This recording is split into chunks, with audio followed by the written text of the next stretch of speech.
Take heart and protect them well.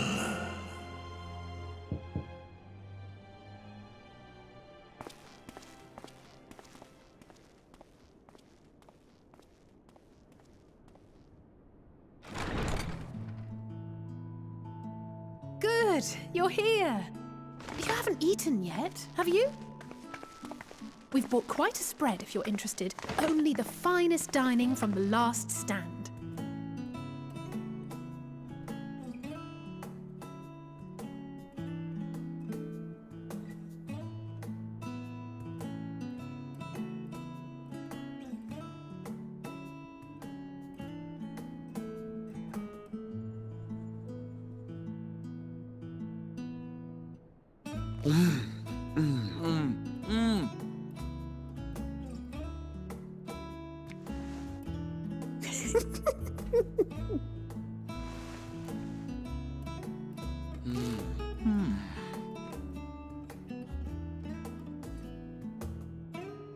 Lest you wonder, we invited Estinian as well. But he refused with a rather grim-faced, "No, thank you." I suspect Sharlayan cuisine is not to his liking. Oh, I don't know about that. Perhaps our lone wolf just needed some time apart. What? To perfect his brooding stare? Next time, I'll drag him out by the ear, sit him down in front of a Sharlayan feast, and see that he eats every last bite. An excellent idea. Of all people, warriors must take proper meals and rest if they are to maintain a healthy constitution. Poor Estinian, beset on all sides.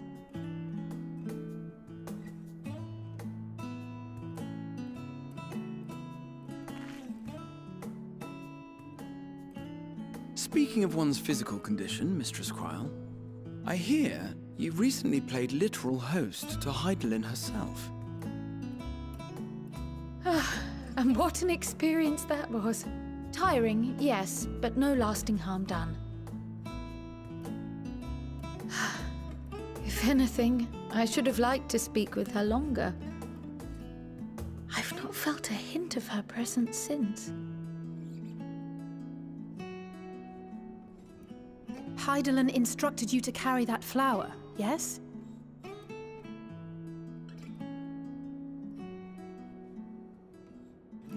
Twill be your guide, test and proof of your conviction. And then something about seeking joy in darkness, was it? Come to think of it, isn't that what happened with Nidana back in Radzat-Han? The flower did seem to radiate a joyful glow, as if reflecting the elation we all felt, the relief of a people with renewed hope. Indeed, and in turn, I felt buoyed by that radiance. 'Twas akin to spotting a beacon and knowing we were on the right path. I know we've not yet triumphed over the Telophoroi, or learned the full breadth of the Forum's plans. But even within the midst of our struggles, we find small moments of joy to sustain us. Rare and hard-won perhaps, but it is this pursuit of happiness that gives us the strength to carry on day after day.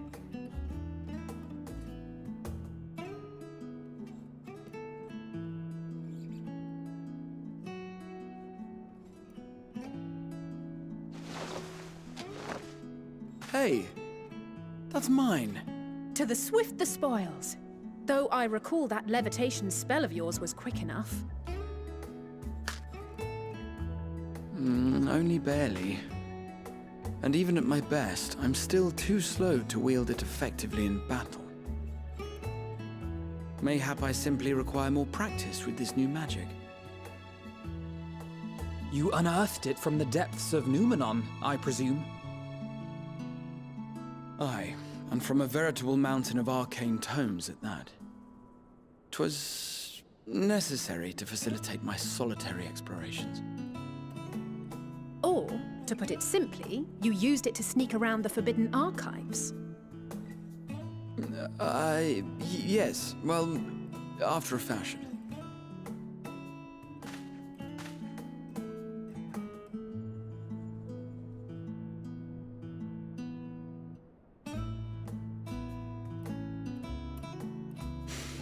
They're tall, you see. The shelves, they're too tall for me. And I could hardly move the library's platforms without attracting attention now, could I?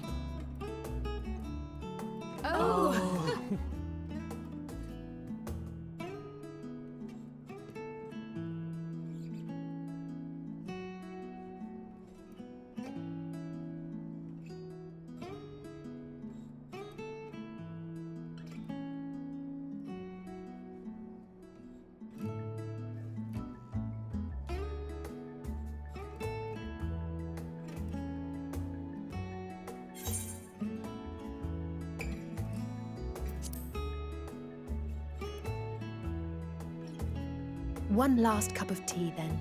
Dickon said this brew helps relax the mind before bed, and gave us some leaves for free.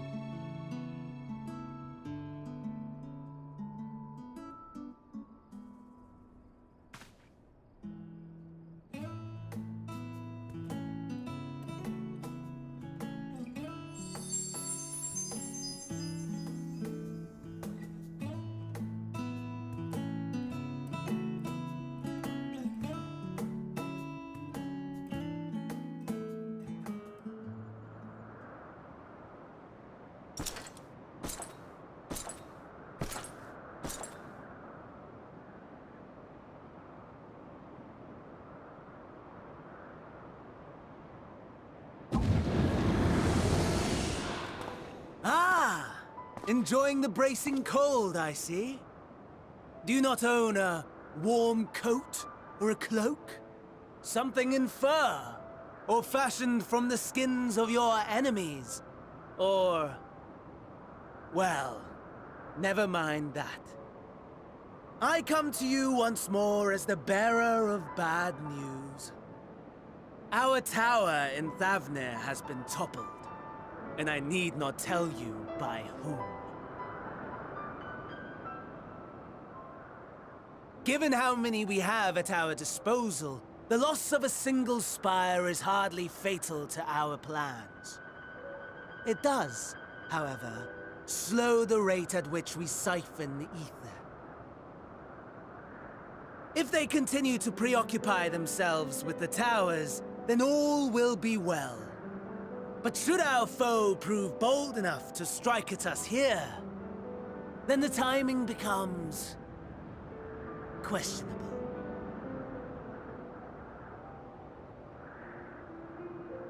Our foe is bold enough. Of that, I can assure you.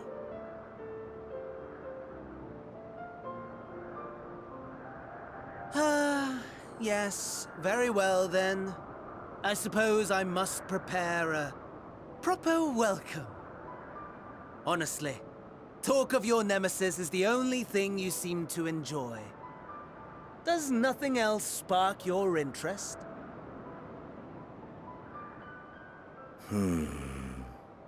No. All else is... equal. Equally tedious. Equally disappointing. The world is a tepid bog into which we sink, too weak to thrash as the mud clings to our eyes and fills our throats till we blissfully choke. But then came the light, blinding and pure and hot, so very hot, enough to set my soul aflame. I basked in the afterglow until the void yawned once more. And then I knew the muck would never claim me again. There was naught for me ahead, so I drew the curtain on all that had come before.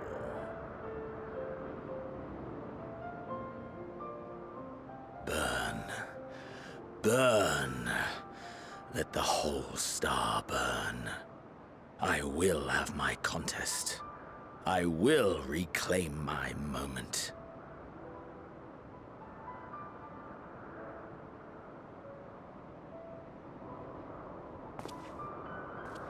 How wonderful that the emptiness of death has not dissuaded you from committing your life to its pursuit once more.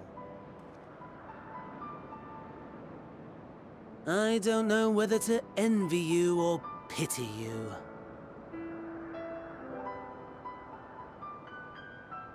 You question my disinterest, but what of yours?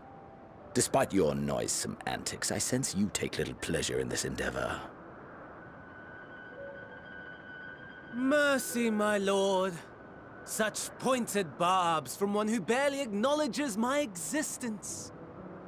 Nevertheless, you are mistaken. For I do find this part somewhat enjoyable. You see, when I was mortal, I would always have the same dream. It was a fragmented thing, disjointed, all the faces incomplete. The setting, too, was unknown to me, so I thought it simply a fantasy of my sleeping mind.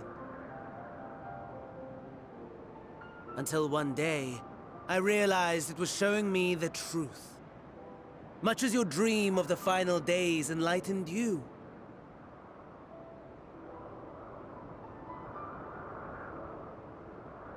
And soon, very soon, the rest of the world will see the truth of my dream, too.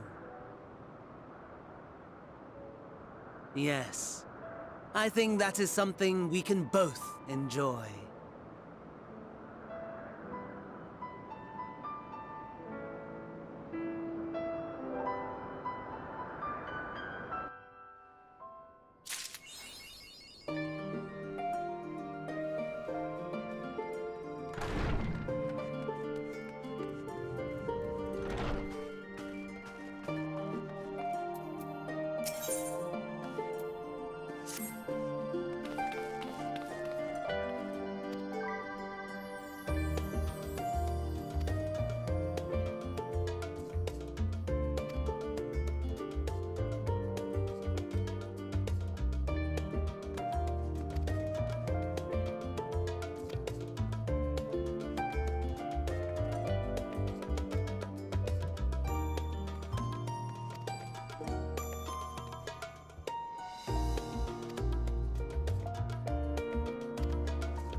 remember you.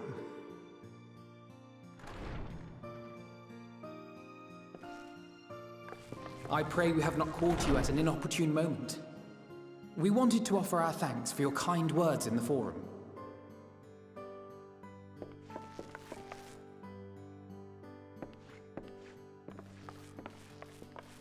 Well, I could hardly let that Inquisition go unchallenged. I've always believed that curiosity should be nurtured, not stifled. Thankfully, a majority of my colleagues agreed. A slender majority, aye, but a majority nonetheless. Had the vote not gone our way, we would be having a very different conversation, if any at all. Though I'd like to think you would have not given up on our cause. I'm told you paid a visit to the Annex afterwards. Yes, that's right. I was hoping to speak with the grandchildren of my dearly departed friends Galuf and Louisoix in a less dour setting. But it seems I just missed you.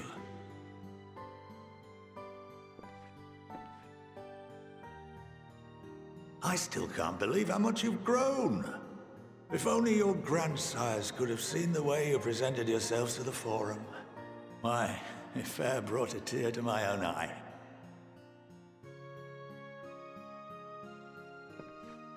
You must have the patience of a saint, putting up with this lot and their antics. Never mind Matoya's prize student. Luckily, I know a thing or two about managing unruly younglings. If you ever need advice, don't hesitate to ask.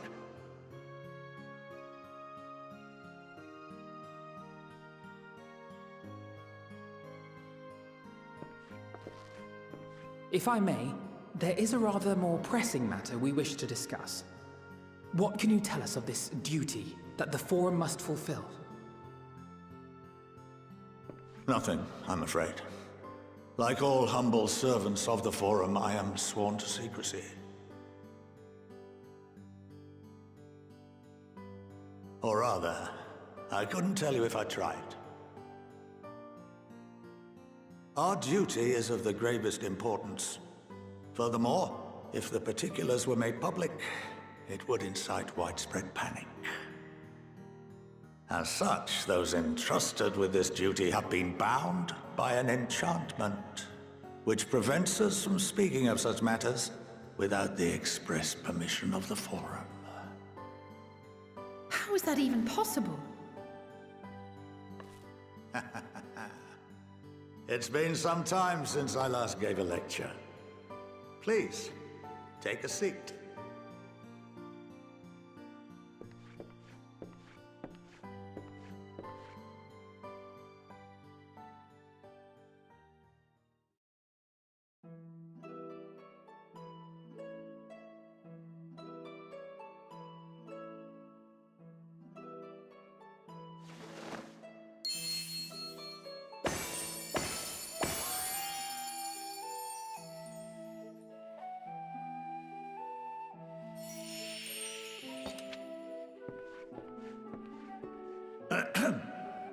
We shall begin by reviewing the fundamentals of etherology. The ether, which imbues us with life, can be categorized into three forms. Two are of the incorporeal sort, the soul and the memory. Can anyone tell me the third?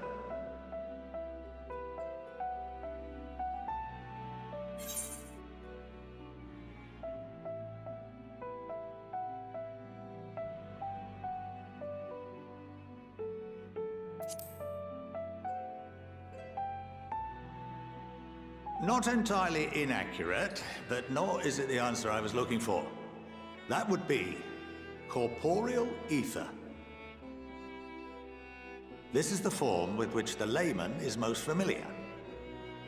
Consumed by even the simplest of daily activities, and replenished by the food and drink that sustain us, this form of ether is in constant flux. In contrast, the ether that comprises the soul is rarely subject to dramatic change. The same can be said for memory, as the two are intrinsically linked.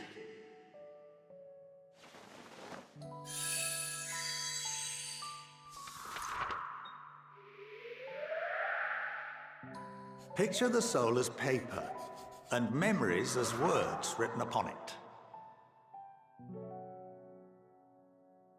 Now, what would happen if that paper was doused with ink?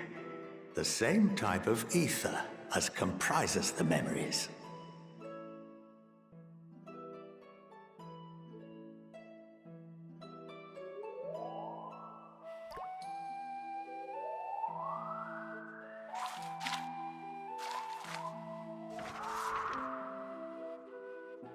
It would blot out everything that was written. Precisely. We would be unable to recall the memories, and any activities that depend upon them would be hindered as well. In fact, this exact phenomenon was observed on a vast scale not so long ago. And what might that have been?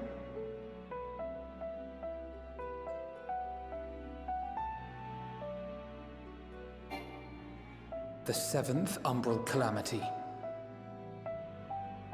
The people of Eorzea vividly recall Bahamut breaking free of the Lesser Moon and raining hellfire down upon the realm. But no one could seem to remember the events that followed immediately afterwards. Indeed. To this day, we have yet to determine whether it was an unintended consequence or a deliberate act. The enchantment which binds me and the rest of the Forum is based on a similar principle. And yes, it is a contravention of the Sharlayan prohibition against the practice of memory manipulation. Only when a new member is inducted and told of our great duty are they subjected to the process. A necessary evil. You have my word that it would never be used to manipulate the populace? I should hope not. But can this enchantment be dispelled and your memories restored? If 9/10 of our members give their approval, then the process may be reversed. Then, and only then, would we be able to speak freely to others of our sacred duty. Barring that, we must wait until we return to the ethereal sea.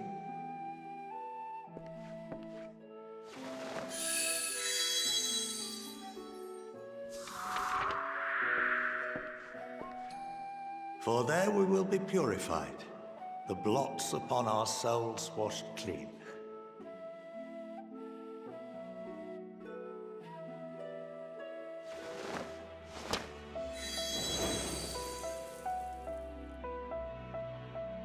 And our memories drift apart and dissolve, rather defeating the purpose, I suppose.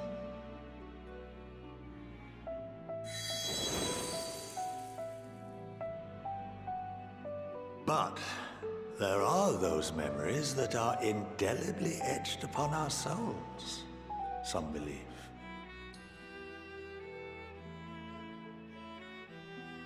What happens after that? We are reduced to pure ether, coalesce with that of others, and create souls anew. Alternative schools of thought assert souls remain whole and return to the corporeal world, reborn into another form. Both theories have their proponents. Personally, I consider each equally probable.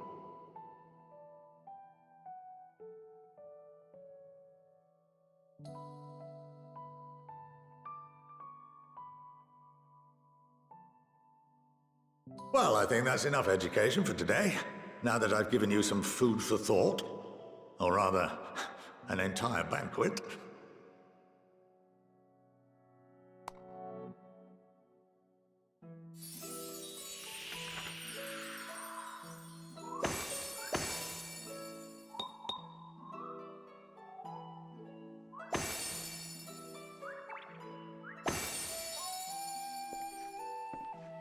I would remind you that although I'm unable to assist you with certain matters, the resources at my disposal may still be of use to you. I'll arrange for you all to be given the run of Phenomenon. Of course, as associate to our alumni and the students of Baldessian, this privilege is extended to you as well, my friend. Oh, and I suggest you speak with Ki Aliapo. She's well known among the artisans of Sharlayan, and her network of contacts may prove useful in your search for knowledge. I wish you all the best in your pursuits, wheresoever they may take you.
By the 12.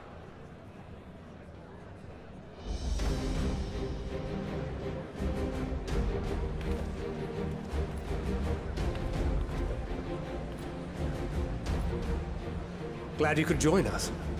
I hope you don't mind, but we went ahead and started without you. As you can imagine, our traveling companions were eager to become acquainted. 'Tis a rare thing indeed to see such a diverse and talented group of individuals assembled for a single purpose. We fight not only for the sake of Eorzea, but for the entire world, including the people of Garlemald. Much rides on the efforts of the Ilsabard contingent.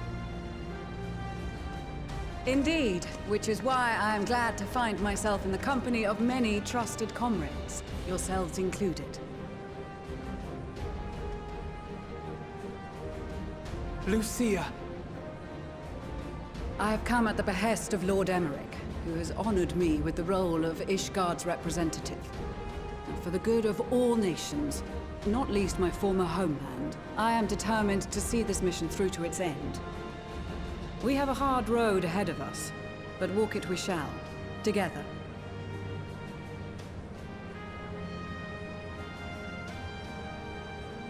We too welcome this opportunity to work together once more. I have faith that, if there is a way to resolve this conflict, we will find it. Allow me to introduce you to the rest of our company. Everyone! If I may have your attention.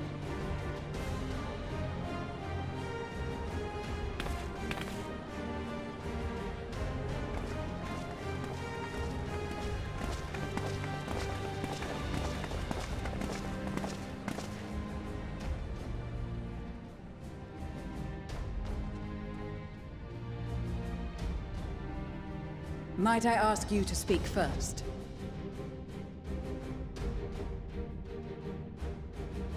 If I must. I am Arun Senna, spokesman for the Gridanian delegation. Here on behalf of my esteemed sister, the Elder Seedseer. We shall provide support and protection to those in need during our time in Garlemald. To that end, I am joined by healers selected by the Conjurers Guild, with the Order of the Twin Adder's Finest serving as our escort.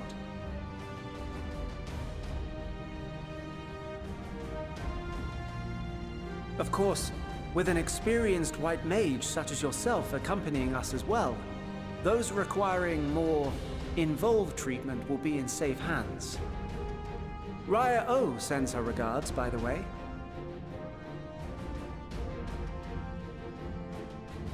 Suppose I'd better say my piece. Wait, I know you.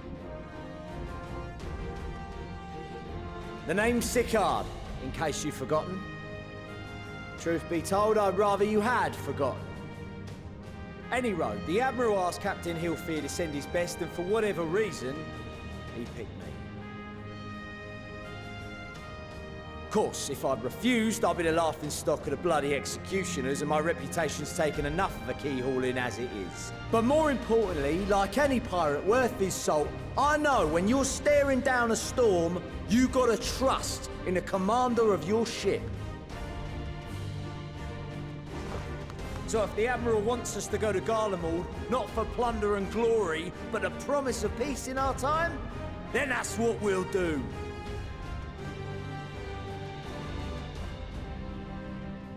Since we all know how much the Empire loves its steel, we thought we'd bring along a few smiths to make the most of it. Give them a pile of scrap and they'll cobble together anything you fancy. Of course, just like the Gridanians, we got fighters of our own. We might have come with a more constructive purpose in mind, but we're more than capable of cracking skulls, believe you me. Well, you're certainly raring to go. But then again, so are we. The most dependable warriors of Uldar and Alamigo have assembled at the Sultana and General Aldin's behest.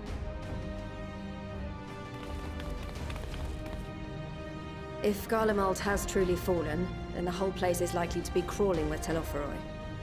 We'll need plenty of troops to clear and hold a path for others to follow. That's where we come in. Naturally, Marshal Tarapin and I will be leading from the front.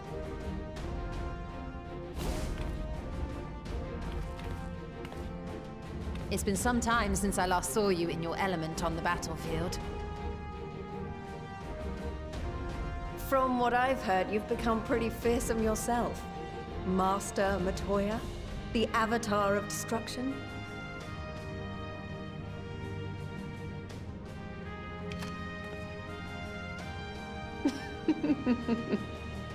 With comrades like these, I know we'll succeed, no matter what awaits us.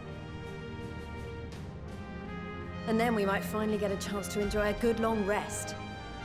But until then, let's give it our all.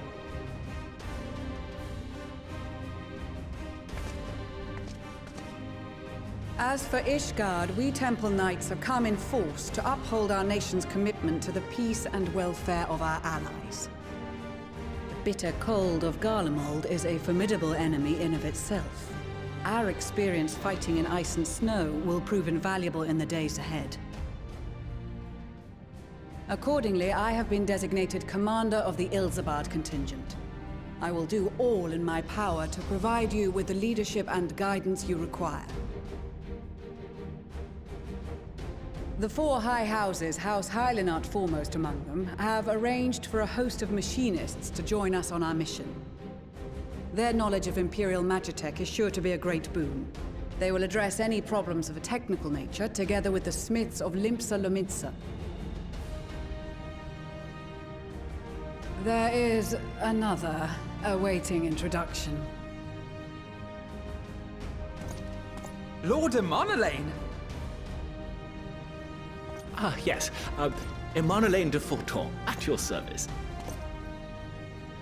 Though, lest there be any misunderstanding, I should stress that I've not become a fearsome warrior while you were away. Rather, far from it, actually.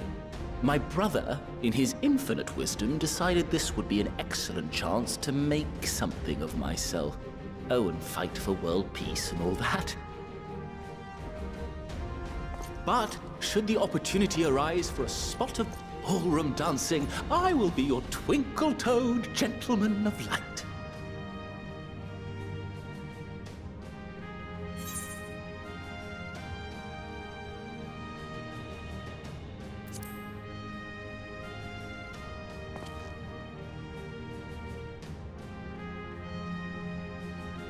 Huzzah! I cannot wait to regale Honoroa with my tales of derring-do. I believe that concludes introductions for the Grand Company of Eorzea. Our allies from the Eastern Alliance were due to arrive some time ago, but it would appear they have been delayed. Would that be the shinobi of Doma? Actually, they've been tasked with relaying messages back and forth between the various Eastern nations. According to Lord Hien, however, an equally capable company of warriors has been sent in their stead. Out of my way, you preening fool!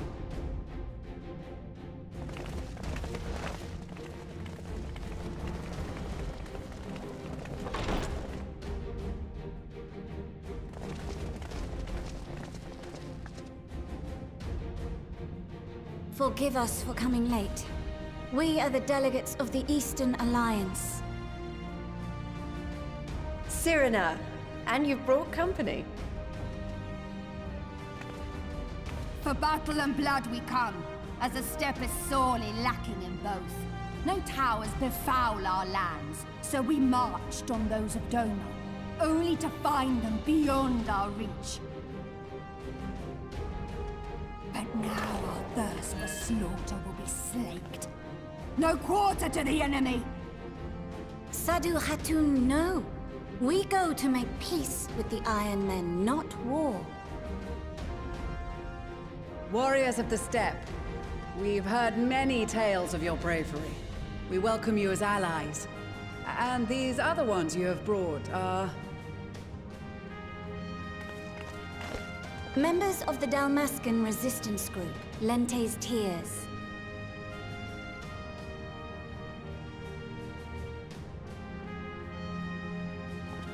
And the Bosnian resistance. Between them, they have a wealth of experience in espionage, and are particularly adept at infiltrating Imperial facilities.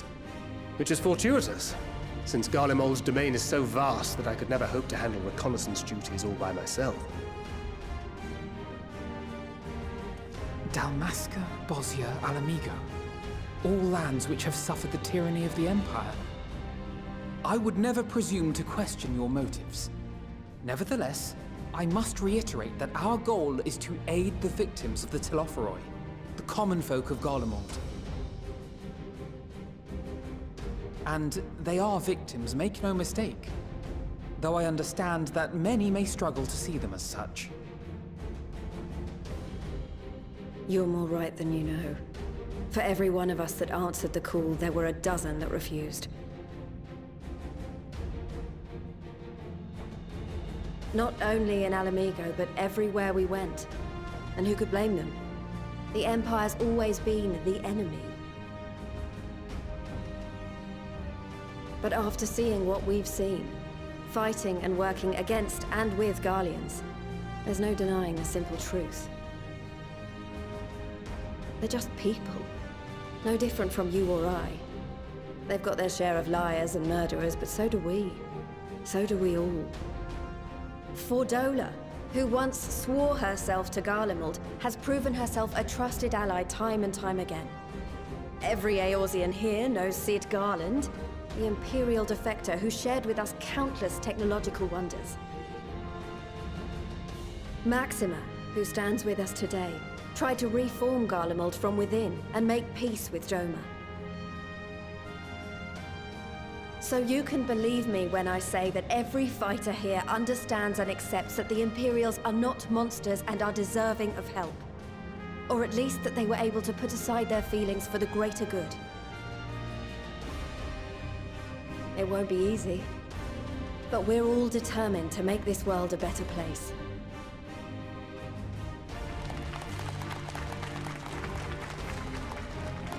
What lingering concerns I may have had were clearly unwarranted. I agree with everything you said wholeheartedly.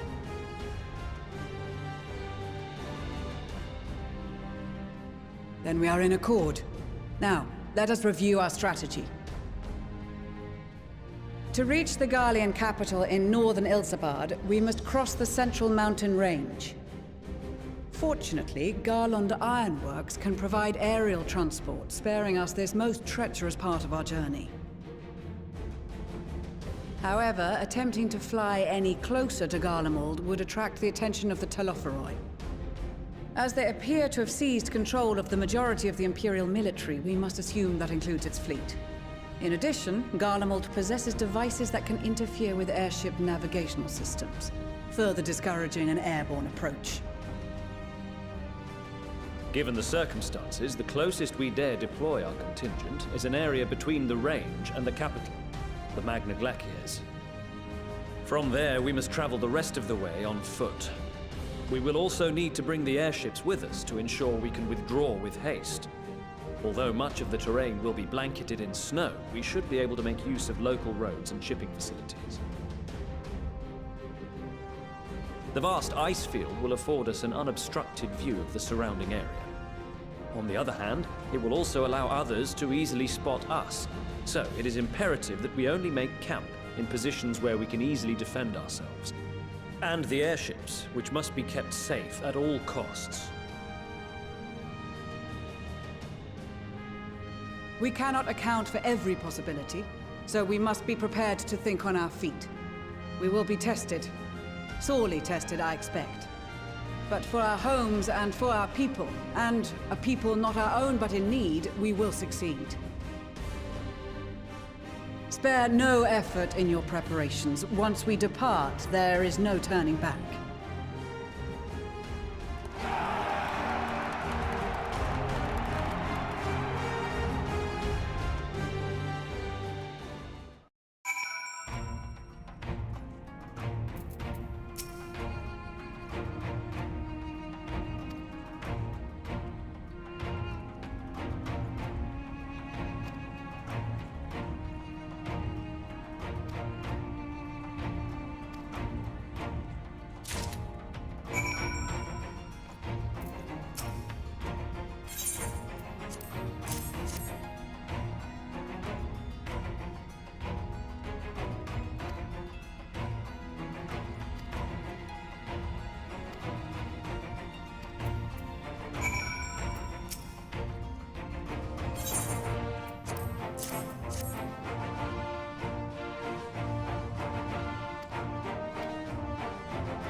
Ilsabard, divided in twain by a vast mountain range. Those who would traverse its jagged peaks face peril at every step. But why go by foot when one can simply fly?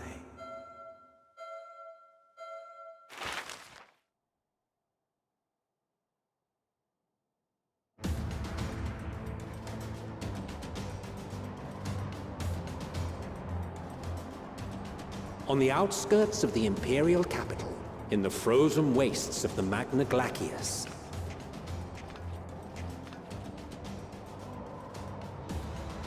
the winds howl in icy protest, as if to warn against further trespass.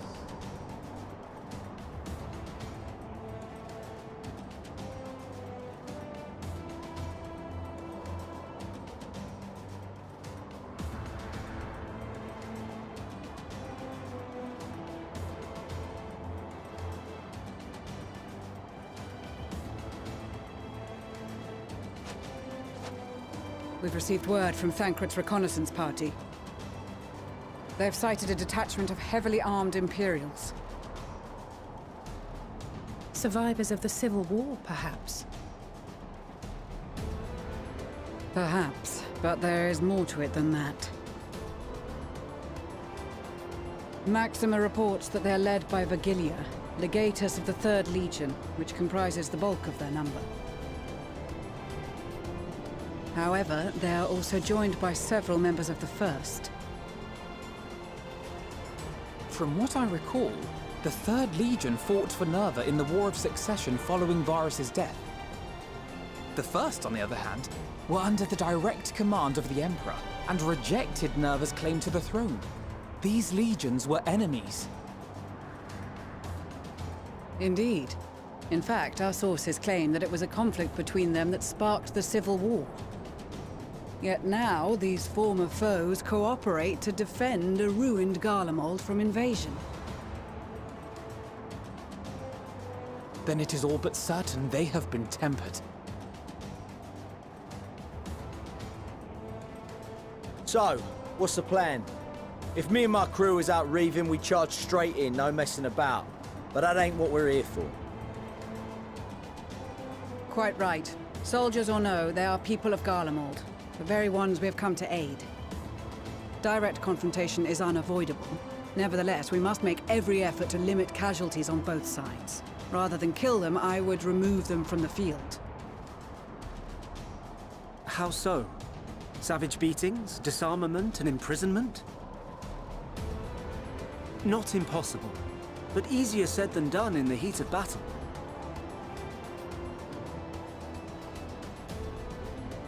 Having observed the opposition, I imagine Thancred had something to suggest?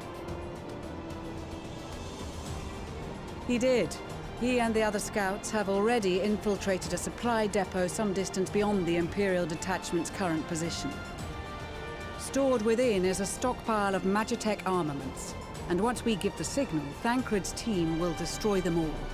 In so doing, we will deprive frontline troops of materiel, and likely force the detachment to send men to investigate. Divide and conquer. Not a bad idea. Once the scouts have finished their preparations, we will split into 2 groups. The first will form the vanguard, while the other brings up the rear with our supplies.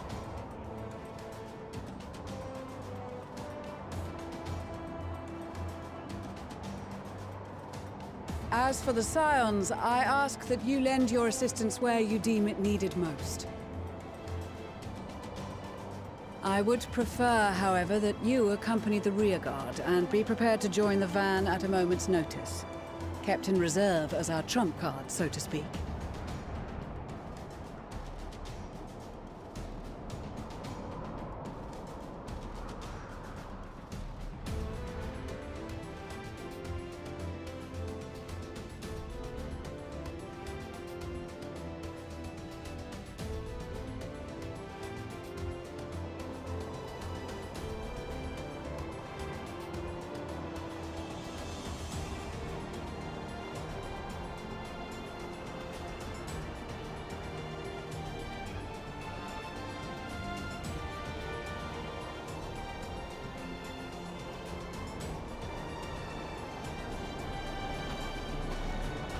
Your proposal was well received. More specifically, they asked that we destroy the Imperial's toys in as spectacular a fashion as possible. Miss Stoller always did have a flair for the dramatic. She's not an easy woman to please, but I shall do my best to satisfy her thirst for fireworks. All right, once more for my peace of mind. Our first objective will be to rig the enemy's Magitech with explosives. After we've withdrawn to a safe distance, we'll detonate them remotely. Our second will be to issue a deactivation command to the automated units via the control terminal. If our calculations are correct, this signal should reach those deployed on the front line, giving our friends a much-needed upper hand. The blizzard will help us stay hidden, so let's aim to get in and out before it passes. Trust in the plan, and we should all live to see tomorrow.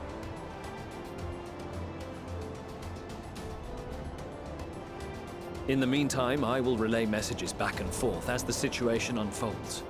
You'll forgive me if I ask again, but are you certain you wish to play the lone wolf? Wouldn't have it any other way. Call it foolish and reckless if you like, but I'll get the job done. I always do. Very well. I wish you the best of luck.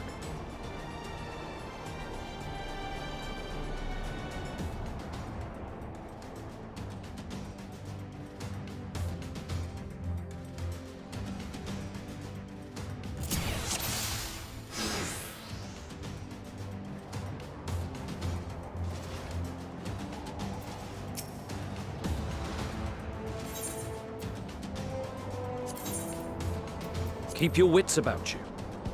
It's time. We only have one shot at this, so let's make it count.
This is Thancred.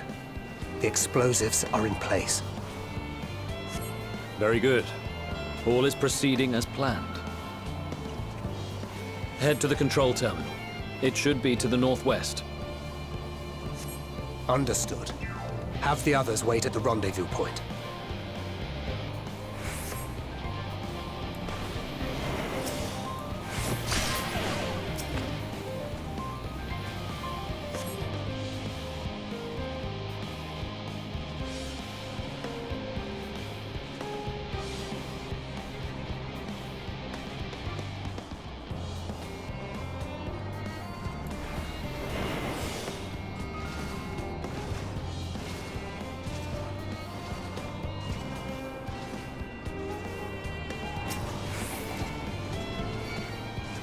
Seven hells.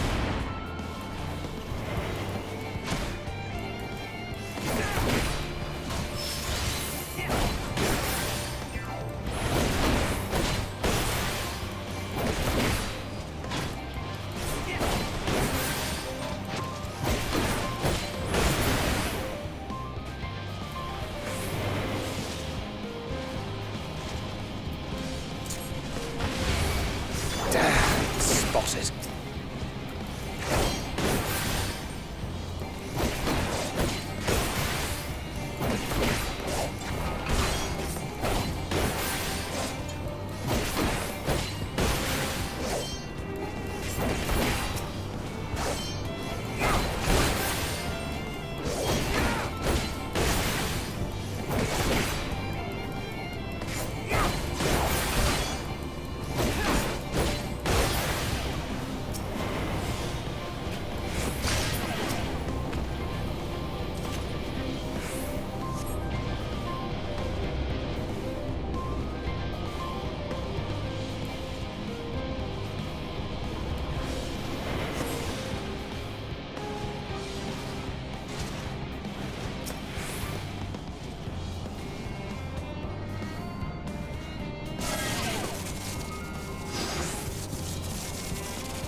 You are returned, and none the worse for wear, to my considerable relief. What news from our comrades? They stand at the ready. Excellent. Then let the fireworks begin.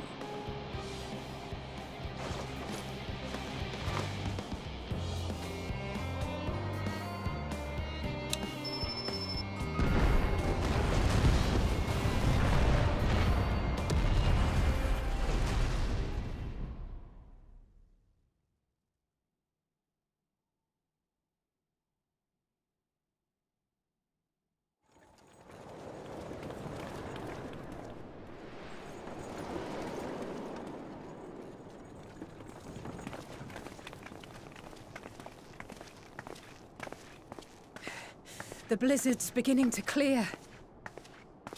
The Vanguard should be engaging the Imperials any moment now, if they haven't already. Ishtola and the others are with them, so I'm sure they'll be all right, but...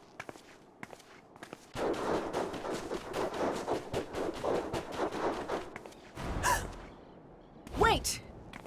Something's coming!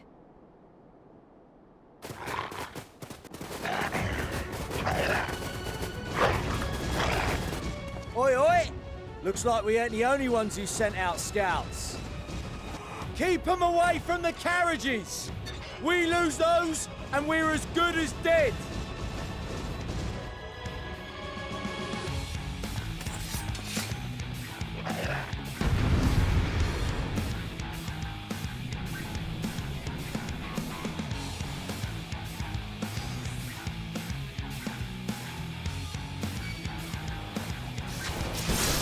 Fighters! Protect the others!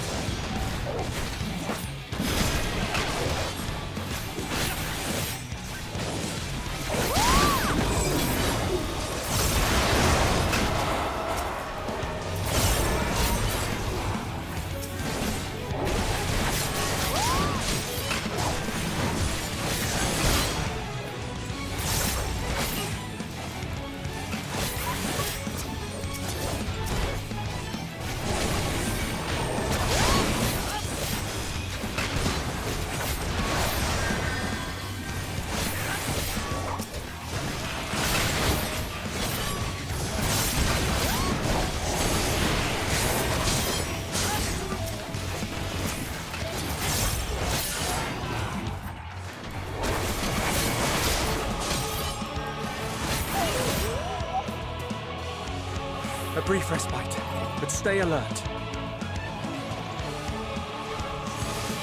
Keep the carriages safe.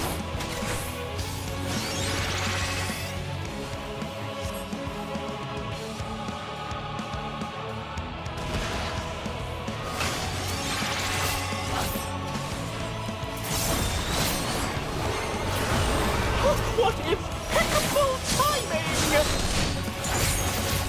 Fear not, friends! The savior of Ishgard is here!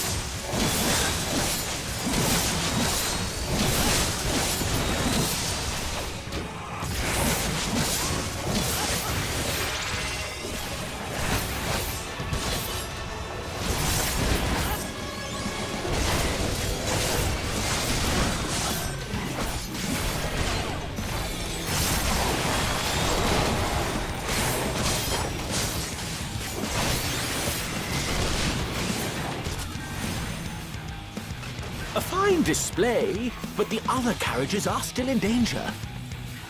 Go on ahead. We'll hold the line.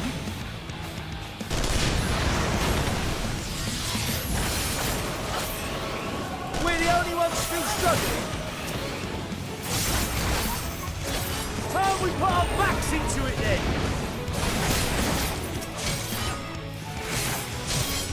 I've been itching for a good scrap.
You lot all right back there?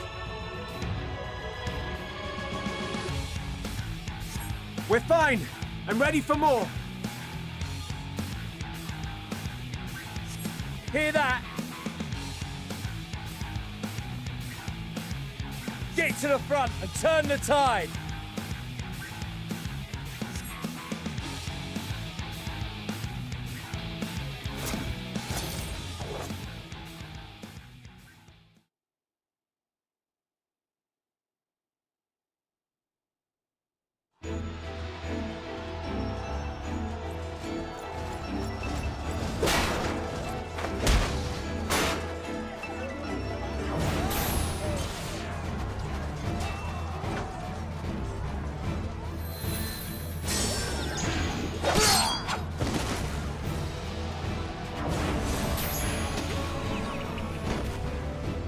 Removed from the field was not a euphemism for enthusiastically murder.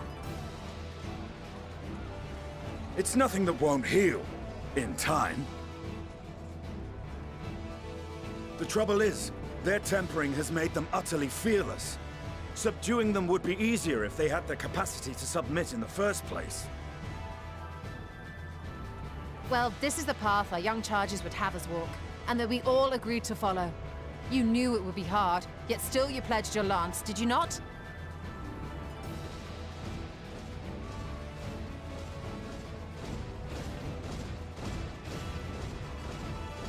That I did.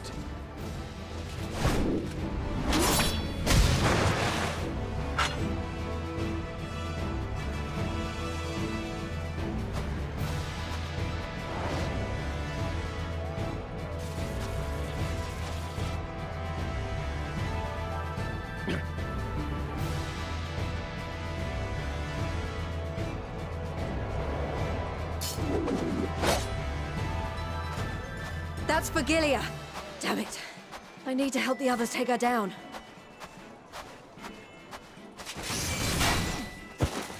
There's no end to them!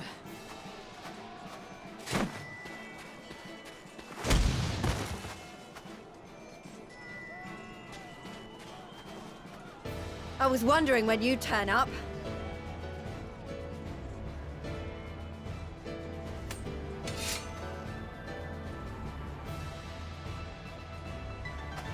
There's no stopping us now. Come on, let's show them what we're made of.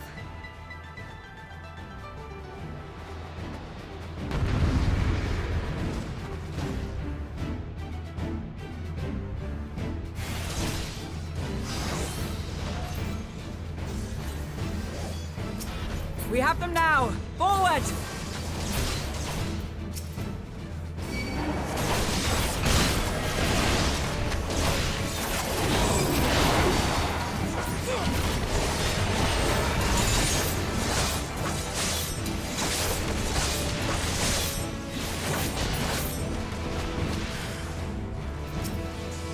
Right! Let them have it!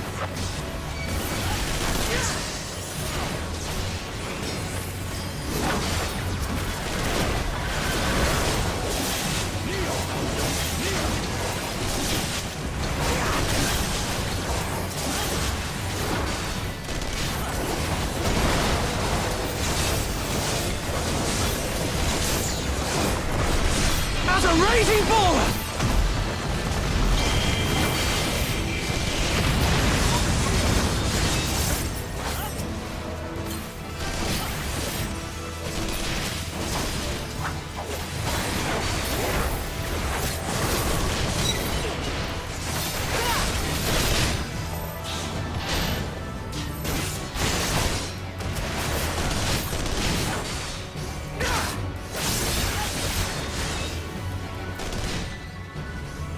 That's her! Vergilia!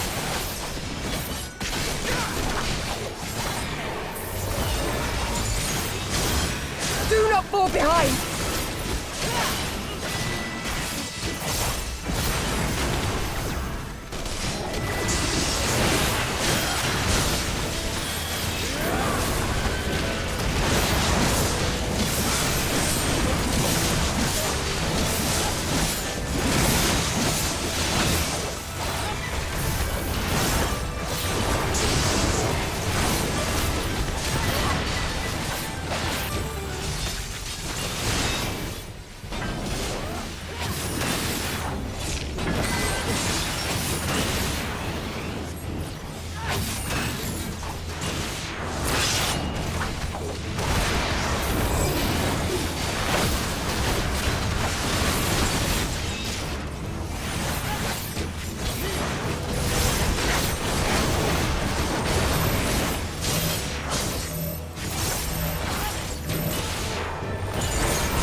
Is everyone all right?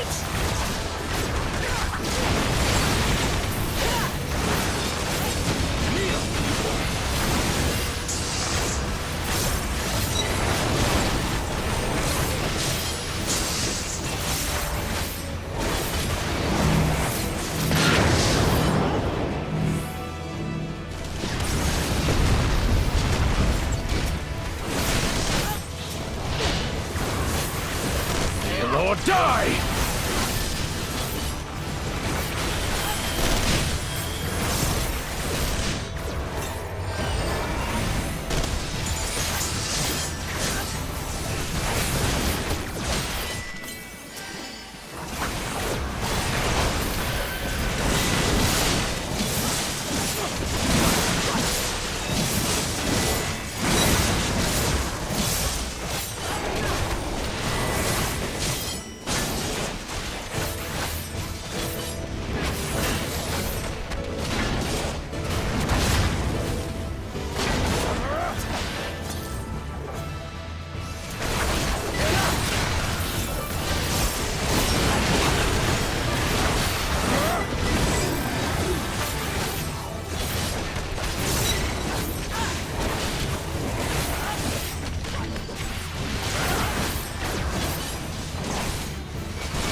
tremble before the sun!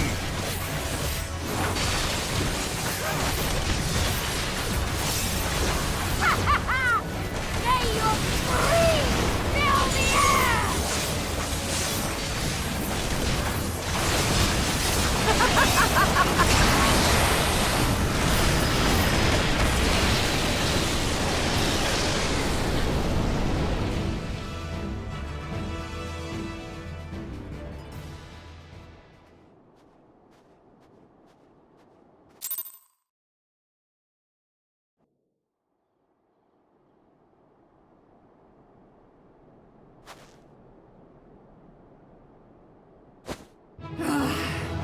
A worthy adversary!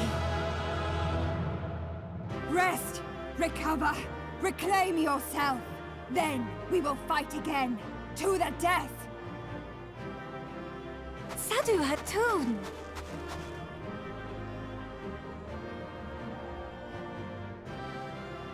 That was the last of them. The day is ours, thanks to your timely arrival.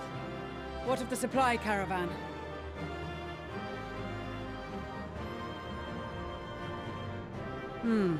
Outmaneuvered, but not outmatched. Good. Let us take the Imperials into custody and rejoin our comrades. And soon we shall arrive at the capital.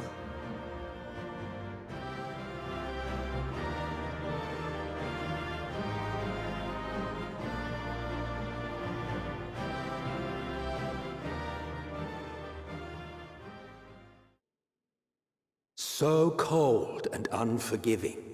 Thus spoke Emperor Solus as he gazed upon his barren domain.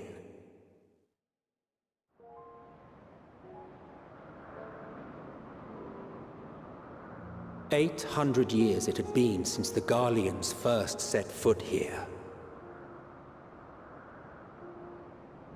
Bested by the Kavosi after centuries of war and driven from fertile southern pastures into the blasted northern wastes.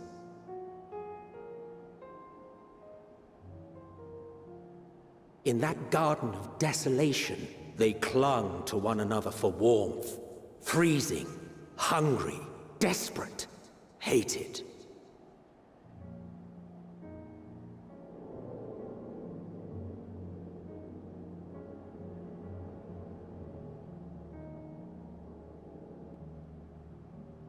The chosen forsaken.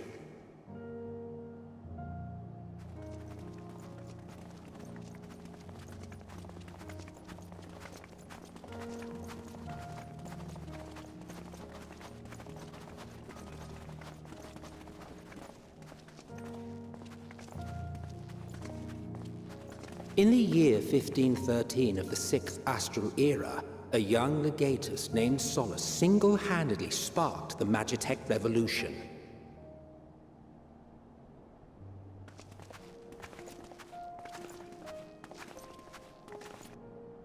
How did he conceive the machina that feed on ceruleum? Once a common, soft-spoken soldier, how had he so quickly ascended through the ranks? Like so many others, those who knew the truth are gone. Taking in the capital with his eyes for the first time, I recall thinking to myself, far colder on the earth than in the heavens. Yes, far colder indeed, bitterly so.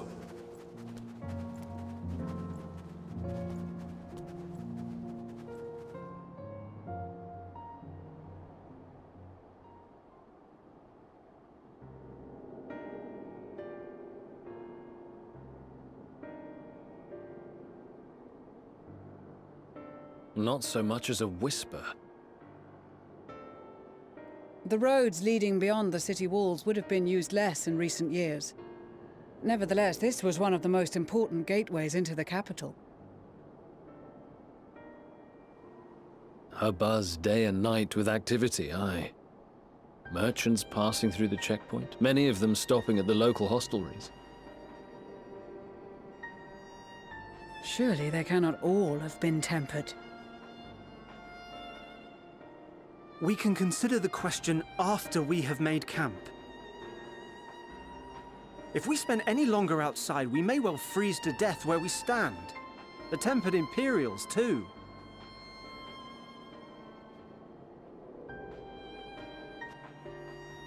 This will be our temporary base of operations. Secure shelter for ourselves and the injured, and dispatch scouts to survey the surrounding area.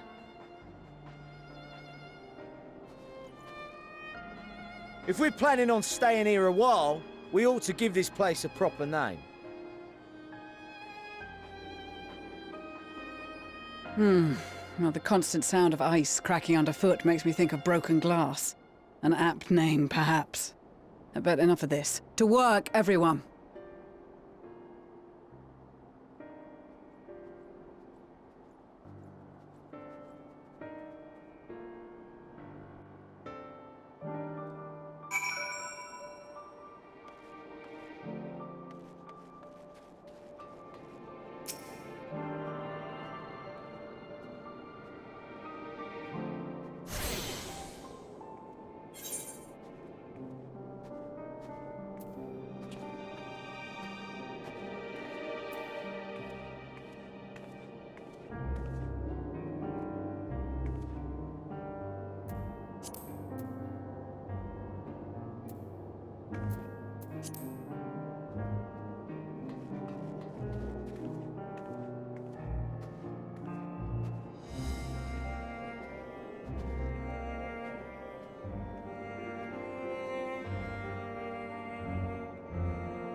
Our present situation is as follows. Efforts to aid the people of Garlemald have begun in earnest. Moreover, having entered into the capital, the Imperial Palace is within our reach. But before we proceed further, we must learn what has befallen this city. For therein lies the key to understanding and combating the Telophoroy's designs. I have a suggestion, if I may.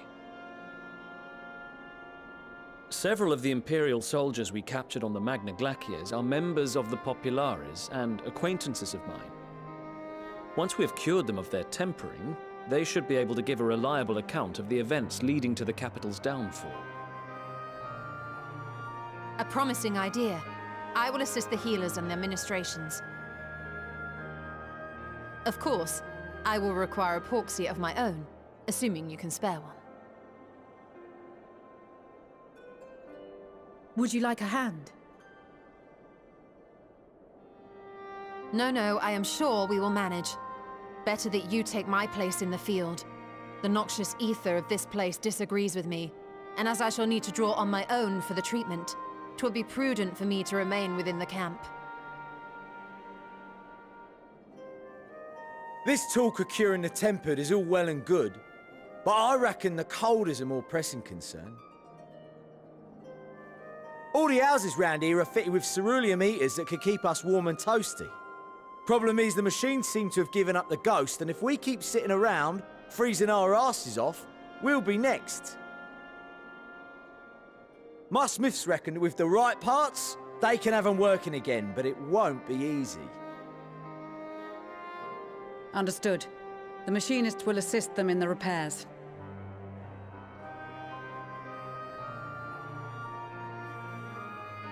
The rest of us should either stand watch or survey the area. We've made our presence known to the Telophoroi. They will be searching for us, if they have not already ascertained our position. That we have seen no sign of them since the battle suggests they have yet to do so. However, I suspect they may be biding their time. Or perhaps we are beneath their notice.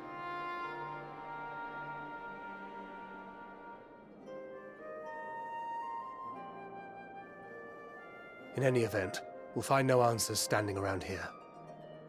Urianger, Estinian and myself have visited Garlemald recently, so we'll lead the reconnaissance efforts. Perhaps bolstered by a few Bosnian and Dalmatian scouts from my previous excursion for good measure.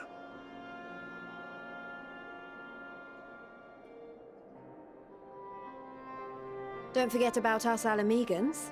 We have experienced scouts of our own. Well now, this is turning out to be a rather sizable team. With such numbers, we should be able to cover a wide area with relative ease, including that surrounding the Imperial Palace. How about you, Graha? I have a feeling we'll find a use or two for that vanishing spell of yours. 'Twould be my honor to be of service, though I doubt that you of all people need rely on my tricks. That leaves us with guard duty. As a matter of fact, I have something else in mind for the two of you and Alphino. Between here and the center of the capital lies the Eblan Rhine. I would have you search the area for survivors. Your keen sense of direction, honed in your extensive travels, should prove useful in navigating the ice fields.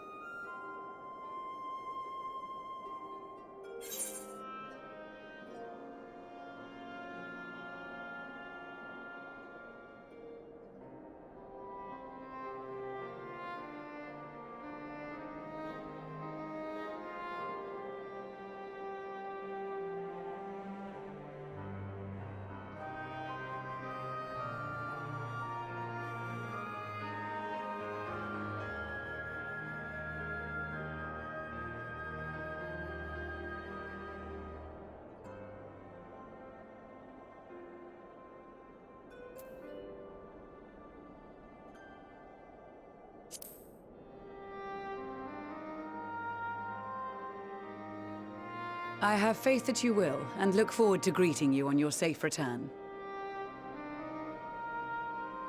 You all have your duties. Let us make haste. May the Fury bless and keep you.